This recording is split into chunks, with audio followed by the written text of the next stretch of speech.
Take me back to when you signed with the Hawks. You signed with the Hawks. What was your reaction? I mean, like, you're from Atlanta. Most people know. What was your reaction from your family when you said, "I'm coming back home. I'm going to the Hawks"? Well, my mom was super excited. First, I played a prank on my mom. I wanted to see her reaction, so I told her, I said, "Mom, I just got this big contract, $150 million," and she was like, "Oh my God, from who?" I said, "Utah Jazz," and she started crying. And I said, "Mom, sorry, I was just joking. I'm coming home to Atlanta." And then, she was super happy, and my family was super excited. And the city's been great. Those of us who follow you on social media, you've made it a point to show your work in the off season. Take me through. It's like one thing to sign with the Hawks, but it felt like you had something to prove to a lot of people. Take me through the process of what you decided you needed to work on and focus on getting ready for this year. Well, I just wanted to show people that, in the off season, I don't just travel the world, that I do take my time every day to stay in the gym to get better. Because I know in the past, people have always said that it doesn't seem like I work on my game and on my body, but, I'm very diligent in what I do away from practice and stuff like that, and I wanted to show that. And as far as proving, I wanted to just prove to myself that, I'm still capable of playing in this league and playing at a very high level. Was there ever a moment where you doubted that? There was moments where, I've had some doubt, but, I just really just fell in love with the game again. My passion for the game is at an all-time high. And, I'm just super excited, about the possibilities of this Atlanta Hawk team. You guys are 7-2. You guys won 4 in a row. Dwight Howard joining us, perennial all-star center on the Doug Gottlieb Show here on CBS Sports Radio. Look, there are lots of people who, whether you want to call them naysayers, pundits, or haters, are like, hey, look, Dwight Howard's a really good player, but he won't fit that style. Like, he's replacing Al Horford, who'd like to shoot jump shots, and that's not your game. What was it like to integrate yourself into Bud's style? Well, Bud made it clear, to everybody once we came in for our first day, is that there's a lot of areas that we needed to improve on as a team. And one was the defense, as far as rebounding on the defensive end. 2 was the physicality, and 3 was just the intensity and the competitive spirit that we bring to the game. And that's something that, he talked about from day one.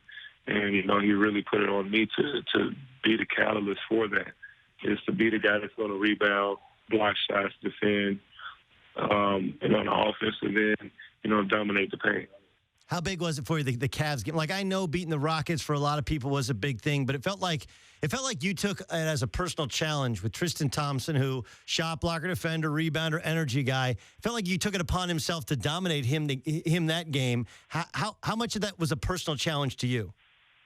To me, I didn't think about it that way. My whole thing coming in with the team was, I know in the past years, Cleveland has demolished, the Hawks in the playoffs and stuff like that. And I personally took that, I was very upset about it, being from Atlanta, I didn't want to see my team lose, even though I played for another team. I didn't want to ever see the Hawks go down because I'm from Atlanta and I had to support from afar.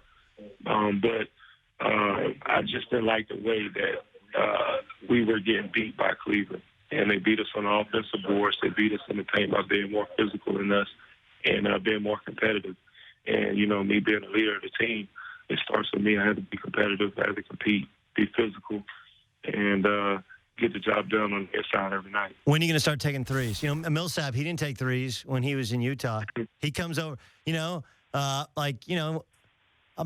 all these guys come to Atlanta and they start shooting threes. Hey, you look around like DeMarcus Cousins now, he's taking threes. When are you going to step out and show your range?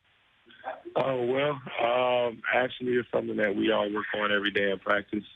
You know what? It's going to happen. It's the beginning of the season. Right now, I have to make sure that I do a really good job of trying to get every offensive rebound that I can, get every defensive rebound, and just be competitive on the defensive end.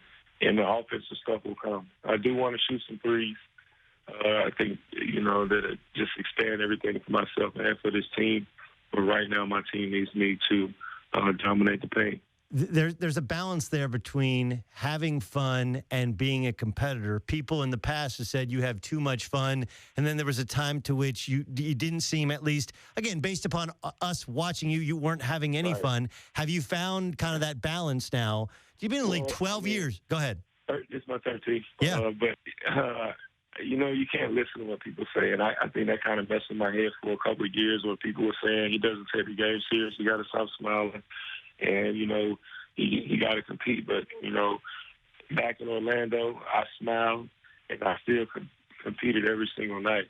And I don't think there's nothing wrong with enjoying this game because I know for myself, this is my 13th season.